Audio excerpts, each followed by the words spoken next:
आजको यस पानीको पर्खाल कविता संग्रह काठमाडौँमा विमोचन पछाडि गृह विमोचन भएको छ। पानीको रङमा आवरण बनाइएको छ। यसका बारेमा अहिले प्रशस्त चर्चा परिचर्चा हुनेछन्। सम्भवतः यसमा राखिएको आवरण कलाको पनि चर्चा होस् भन्ने म चाहन्छु। कृष्ण उदासीकी जीवनसाथी बबिता घिमिरे यतै कतै हुनुहुन्छ।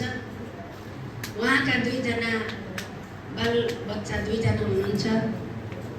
आर्टिस्ट जस्तो लाग्छ उहाँको परिवार र त्यही आर्टिस्ट दुईजना साना छोराछोरीले कोरेका चित्रहरूको आवरण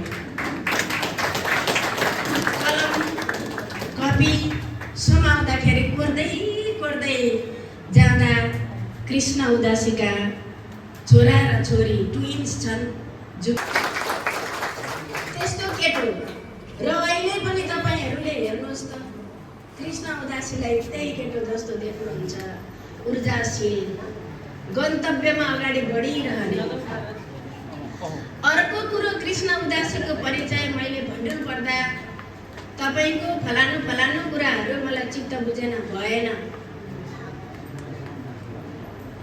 अरूलाई गर्दा पनि कृष्ण उदासीको आलोचना गर्ने त्यसरी नै, कृष्ण उदासी आम्ने सामने भएर बस्दा पनि गर्ने आलोचना त्यसरी नै। कतिपय कुराहरू तपाईका रचनामा यी हुँदैन भएन, यो मिल्दैन, यो हुँदैन, मलाई चित्त बुझेन भनेपछि त्यसलाई तनाव त हुँदो हो नि मनमा, तर प्रत्यक्ष नदेखाई घरमा गएर कति मानिस कविहरू यस्ता हुन्छौँ कविहरू कि एउटा शब्दको लोभ गर्छौँ र कवितामा शब्दै थुपार्छौँ, फेरि पनि शब्दै थुपार्छौँ। शब्दको यति मोह हुन्छ कि हामीलाई शब्द कवि जस्तो लाग्छ क्या बेला कविता लामा हुँदाखेरि मेरो कविताको एउटा ओजन बडो गम्भीर छ भन्ने जस्तो लाग्छ। अनि हामी शब्द मोहको जालमा फस्छौँ अनि त्यहाँ भएको भावुकताको जालमा फस्छौँ। र कृष्ण उदासीलाई म त्यसरी नै पहिल्यैदेखि भन्थेँ, कविता लामा हुनु, शब्दको मोह गर्नु, भावको मोहनीमा पर्नु, कविताको मृत्युसम्म पुर्याउने हाम्रा आदत हुन्। त्यसैले कवितामा निर्मम प्रहार गर्न सक्नुपर्छ सकेसम्म। हाम्रो कतिको छ त क्षमता, त्यो त सबै वरिष्ठ कविहरू सबै त्यस्ता व्यक्तिहरूसँगको त सँग नमिल्ला, तर हाम्रो क्षमतामा भ्याए जति र भए जति कुराहरूमा आफैले लेखेका कविताहरूमाथि बारम्बार निर्मम प्रहार गर्नुपर्छ। बारम्बार आफ्नै भावना र विचारलाई पनि निर्मम प्रहार गर्नुपर्छ। तब मात्रै हामीले सबैलाई पढ्न सक्ने कविताहरू बनाउन सक्छौँ भन्ने कारणले नै हामी कति कविहरू कविता लेख्दा पनि प्रकाशन गर्न सक्दैनौँ। यदि त्यस्तो बुझ्यौँ भने कृष्ण उदासीले आफ्ना कवितामाथि सम्भवतः मेरो अनुमानमा, मैले सोधेकी त छैन, मेरो अनुमानमा 1 वर्षदेखि निकै कडा प्रहार गरेको हो।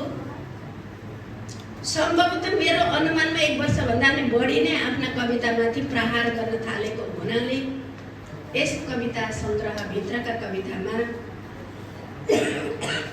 कृष्ण उदासीका कविता हृदय स्पर्शी, हृदयग्राही भएर आएका छन्। गजल लेख्ने कृष्ण उदासी, गीत लेख्ने र कथा पनि लेख्ने कृष्ण उदासी आज एउटा महत्त्वपूर्ण कृति पानीको पर्खाल लिएर हामी माझ आउनु भएको छ। कवि कृष्ण उदासीलाई धेरै बधाई तथा शुभकामना दिन चाहन्छु।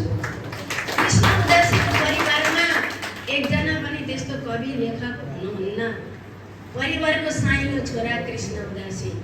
सम्भवतः मैले के अनुमान गर्छु, सोधेको छैन परिवारको कुरा, तर मैले के अनुमान गर्छु, यहाँ धेरैजना परिवारका सदस्य पनि उपस्थित भएको मैले अनुमान लगाउँदैछु। कृष्ण उदासी विचारले, बुद्धिले, ज्ञानले, व्यवहारले र सरसल्लाहले चाहिँ परिवारको जेठो छोरो हुनुपर्छ। जन्मले चाहिँ परिवारका ज्येष्ठ सदस्यहरू थुप्रै हुनु होला।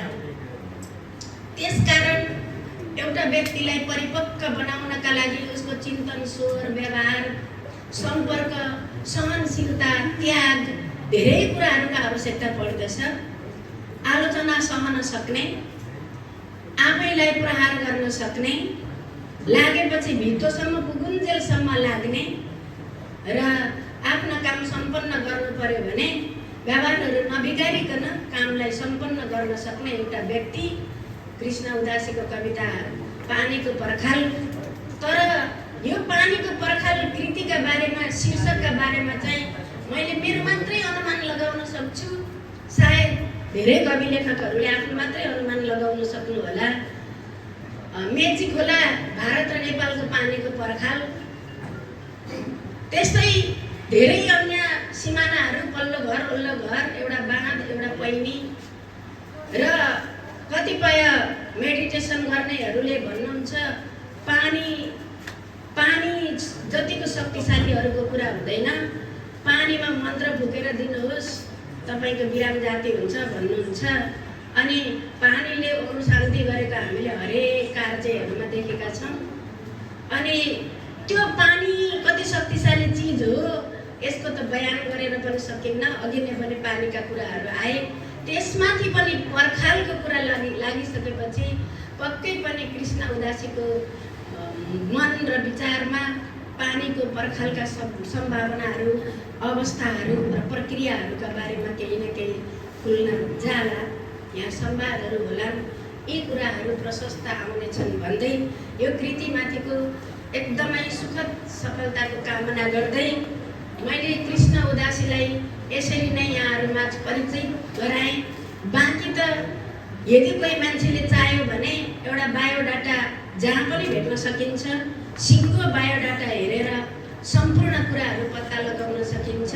तर कविको रूपमा हामीले चिनेका कवि, शब्दसँग खेल्न सक्ने, विचार र समाज, सारा कुरालाई समाजसँग जोड्ने, आधुनिक इतिहास र पौरस्त्य कुराहरूलाई विज्ञानसँग पनि जोडेर हेर्ने र एकदमै चाँडो आफ्नो मनोविज्ञानलाई दौडाएर पनि स्थिर गर्न सक्ने रूपमा एउटा व्यक्तिको रूपमा हामीले यस कविताभित्र सम्पर्कका, सङ्गतका र व्यवहारका कारणले भेटाएका छौँ। बाँकी त कवितामा छन्।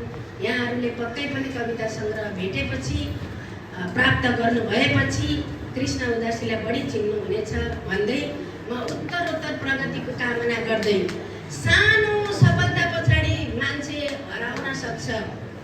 एउटा काममा लागेपछि अर्को काममा लागेर मान्छे स्थिर रहन सक्छ, जम्न सक्छ। कृष्ण उदासीलाई म अनौपचारिक रूपमा पनि भेट्दा के भन्छु भने सधैँ गतिशील हुनु, सधैँ गतिशील हुनु र सधैँ गतिशील हुनु र यो गतिशीलता कहिल्यै नरोकियोस्। धेरै धेरै शुभकामना। धन्यवाद।